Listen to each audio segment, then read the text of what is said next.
L'Assemblée va entendre l'allocution de Son Excellence Madame Sylvanie Burton, présidente du Commonwealth de Dominique. Je prie le protocole de bien vouloir accompagner Son Excellence, que j'invite à prendre la parole devant l'Assemblée.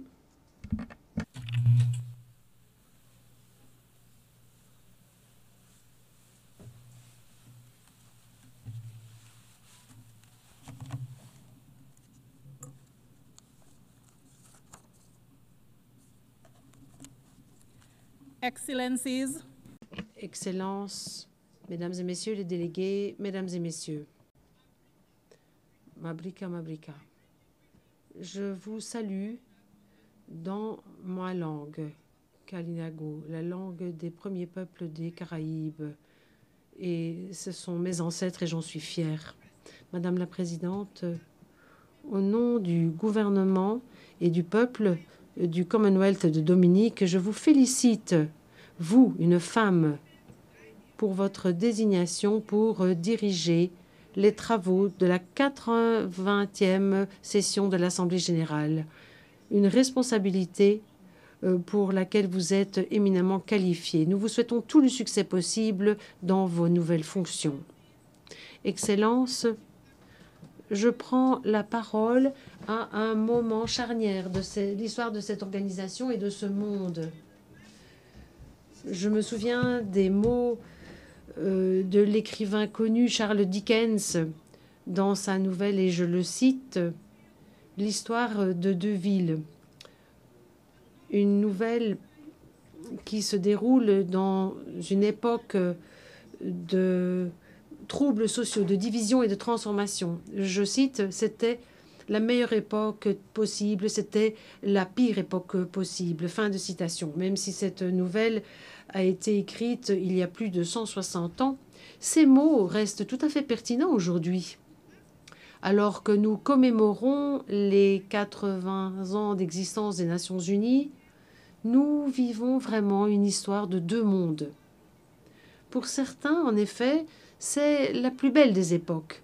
Des économies robustes, un accès à l'éducation, aux médicaments, à des soins de santé de premier ordre, à l'eau propre, à l'assainissement et au logement. Des pays qui sont à la frontière de l'intelligence artificielle et des technologies émergentes, avec une infrastructure numérique en pleine expansion et un niveau de vie qui ne fait que grandir. Mais pour bien d'autres, c'est la pire des époques. Une pauvreté endémique, la faim permanente, le déplacement, l'instabilité et la guerre. Des nations qui sont en première ligne du changement climatique, qui subissent les pires incidences de ce dernier et la crise de la dette qu'ils n'ont pas créée, qui c'est simplement le prix à payer pour les excès des autres. Malheureusement, il ne s'agit pas ici d'une fiction, mais la réalité que nous partageons. Si nous, en tant que Nations Unies, ne faisons pas face à cette dualité, à cette inégalité, nous allons écrire une catastrophe nous-mêmes. Il est bon de rappeler que les Nations Unies ont été créées il y a 80 ans pour empêcher les guerres, pour promouvoir la paix et la coopération internationale, en se basant sur des idéaux de respect mutuel, des droits de l'homme et de l'état de droit. Cette organisation a mené un plaidoyer en faveur du multilatéralisme en reconnaissant qu'aucun pays n'a la réponse pour les problèmes du monde, que le monde est interconnecté, et que pour maintenir la paix, nous devons opter pour une approche basée sur les règles et pas sur le pouvoir. L'histoire de deux villes dépeint une société où les puissants vivent dans l'opulence et les opprimés souffrent en silence. Je pense que nous pouvons tirer une leçon de cet avertissement que nous retrouvons dans le travail et dans l'œuvre de Dickens. L'injustice ne doit pas être ignorée. Lorsque des nations puissantes imposent leur volonté aux moins puissants, sans reddition des comptes, sans respect pour l'état de droit, eh bien ces nations plantent des graines de discorde et de troubles futurs. Quels sont les enseignements que nous pouvons en tirer? Quelles questions devons-nous nous poser alors que nous nous rassemblons année après année dans cette même salle? Est-ce que nous écoutons vraiment les nations qui prennent la parole chaque année ici à la tribune pour dénoncer la pauvreté, les inégalités, le changement climatique, le sous-développement et les conflits? Disposons-nous d'un système dans lequel les ressources et la prise de décision sont vraiment bien partagées, ou bien est-ce que nous travaillons, fonctionnons avec un système où c'est le pouvoir qui se protège lui-même? Je me souviens d'un ancien proverbe africain que je vais citer.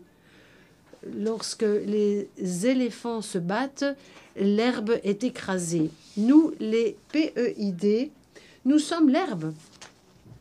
Et dans le paysage géopolitique d'aujourd'hui, nous subissons de plein fouet l'incidence de cette lutte des grandes puissances qui sont dans une pleine confrontation politique, économique ou militaire, des sanctions économiques, des restrictions commerciales, de l'aide assortie de conditions, des conflits, de la guerre, pour n'en citer que quelques-uns. Tout cela a une influence sur la chaîne d'approvisionnement et sur la disponibilité et le transport de biens et de matériaux. Et tout ceci augmente de façon significative le coût de toutes les transactions et les prix de nos produits de base dans les supermarchés. Ce qui fait que pour beaucoup, certaines denrées de base ne sont plus abordables. Madame la Présidente, nous nous réunissons chaque année ici pour mener un plaidoyer en faveur de l'équité, de la compréhension, du changement, pour des questions qui ont trait à notre survie en tant que petite nation, concernant des questions qui touchent nos vies quotidiennes. Un domaine particulièrement important pour nous, c'est l'incidence terrible du changement climatique sur nos nations. Et pourtant, lors des négociations climatiques, les puissantes nations continuent de se faire prier. Les pollueurs sont protégés et les efforts d'atténuation et d'adaptation sont sous-financés. Entre-temps, nos pays, et ici je pense que tout le monde est d'accord avec le fait que ce sont nos pays qui contribuent le moins à cette crise climatique, continuent de risquer de disparaître à cause de l'augmentation du niveau de la mer, de terribles inondations, d'orages épouvantables, de sécheresses. Et je ne cite ici que certaines des incidences du changement climatique. Madame la Présidente, comment peut-on dire que ceci est juste? Comment est-ce que l'on peut moralement défendre cela?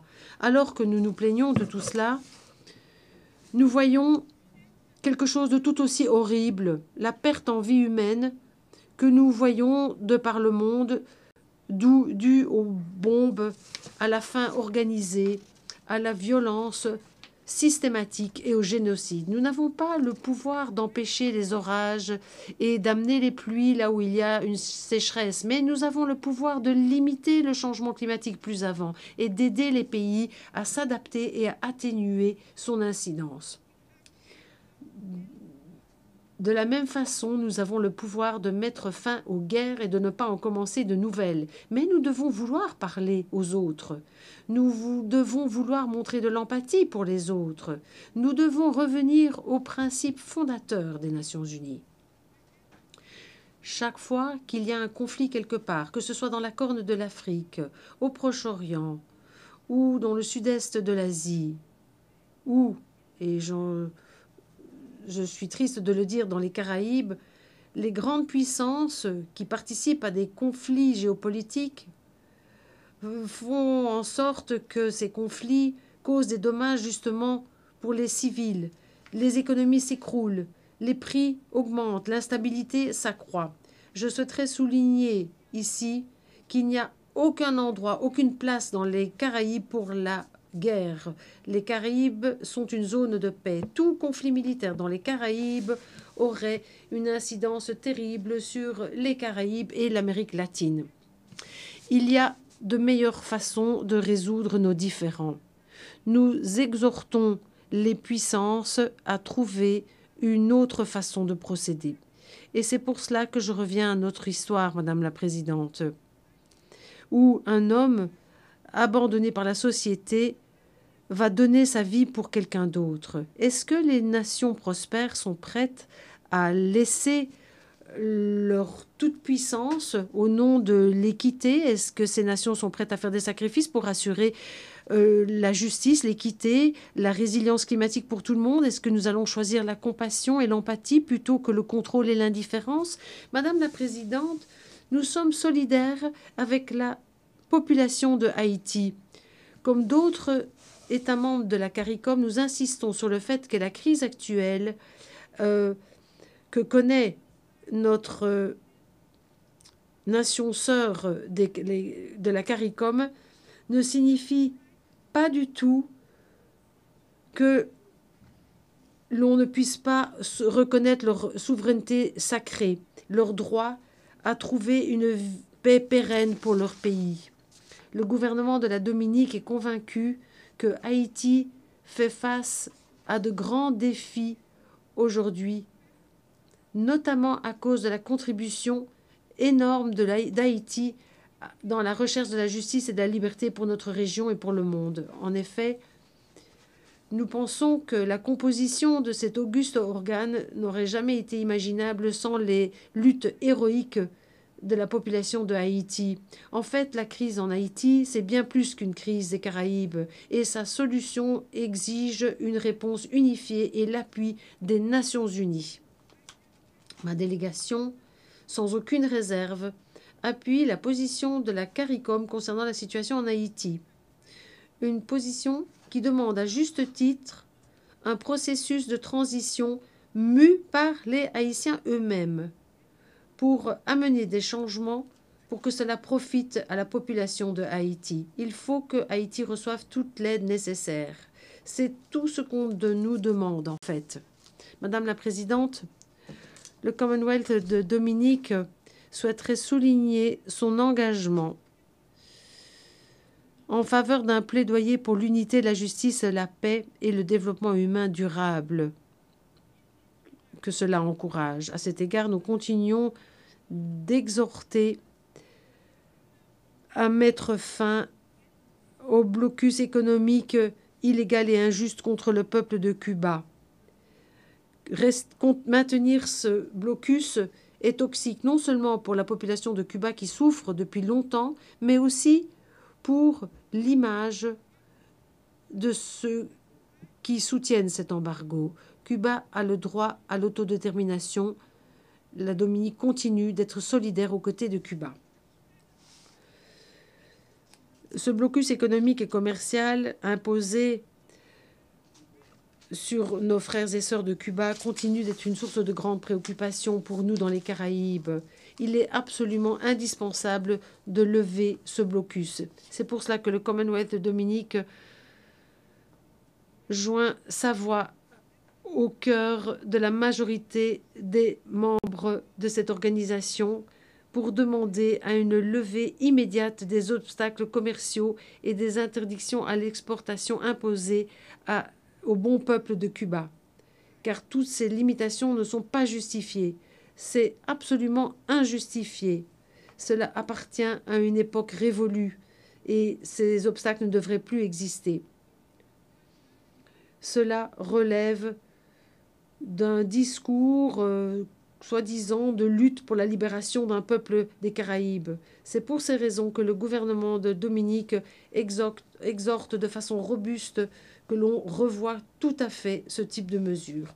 Madame la Présidente, nous menons un plaidoyer robuste pour le respect des normes des Nations Unies en matière de souveraineté et de non-ingérence. Et ceci nous contraint également à dire que le droit du gouvernement et du peuple de Venezuela à résoudre leurs difficultés internes sans ingérence extérieure soit respecté. Nous réitérons notre condamnation d'imposition de sanctions contre le Venezuela. Les difficultés qui en résultent pour le peuple du Venezuela doivent absolument cesser. Nous demandons au respect strict de l'état de droit et à la réserve pour ce qui est de la présence des avoirs militaires américains dans les eaux bleues de la mer des Caraïbes. La solution au conflit et aux difficultés, ce n'est jamais l'agression ni la guerre. Nous demandons que tous les efforts diplomatiques soient consentis pour respecter la souveraineté des États, préserver la dignité de la vie humaine et promouvoir la paix. Madame la Présidente, alors que nous commémorons ce 80e anniversaire des Nations Unies, 80 ans et plus de paix, de développement et de droits de l'homme, je souhaiterais qu'il ne s'agisse pas simplement de mots, que ce soit un appel pour le respect d'un ordre basé sur les règles qui s'appliquent à toutes les nations de la même façon, les fortes et les moins fortes, et pas simplement quand cela convient aux plus puissants. Les Nations unies sont nées des cendres d'un monde qui avait été détruit par des guerres épouvantables. Ne revenons pas à ces jours sombres. Soyons guidés par la loi, la diplomatie et les valeurs partagées. Réformons le système où les petites nations et les nations en développement auraient vraiment leur place à la table des négociations, où nous aurons la possibilité d'avoir une incidence sur les décisions qui modèlent les politiques climatiques, la sécurité mondiale et le bien-être économique planétaire pour tout le monde. Que ce soit un endroit où nous pouvons construire la solidarité et la coopération, où le pouvoir est utilisé avec humilité, compassion et réserve. Madame la Présidente, faisons en sorte que les livres d'histoire disent que dans cette même salle, maintenant, nous avons choisi la meilleure voie. Pour reprendre les mots de Charles Dickens, c'est beaucoup mieux, c'est la meilleure que j'ai faite de ma vie. Que ces mots ne représentent pas simplement les mots de conclusion d'une nouvelle, mais que cela marque le début d'une nouvelle ère, le début d'une ère de détermination collective où nous sommes régis par le désir d'arriver à une vraie paix, où nous sommes imbibés du respect de l'autre et de l'état de droit pour préserver le caractère sacré de la vie humaine et assurer le développement et la prospérité de tous. Nous devons juger la force de notre système mondial, non pas par les barrissements des éléphants, mais par la façon dont nous allons protéger l'herbe sous leurs pieds. Excellences, les défis devant nous sont trop redoutables et trop complexes pour pouvoir les relever tout seuls. Nous avons tous besoin les uns des autres. Donc quittons cette salle en nous étant engagés à agir, à créer des partenariats, à être engagés les uns vis-à-vis des autres, parce que la vérité, elle est très simple et pourtant, elle est très profonde. Nous sommes toujours plus forts et toujours plus sages et meilleurs quand nous travaillons ensemble. Madame la Présidente, j'attends avec impatience le jour où une femme va diriger cette grande institution en tant que secrétaire générale. Pour moi, ce serait vraiment un symbole de vraie égalité. Je vous remercie de votre attention.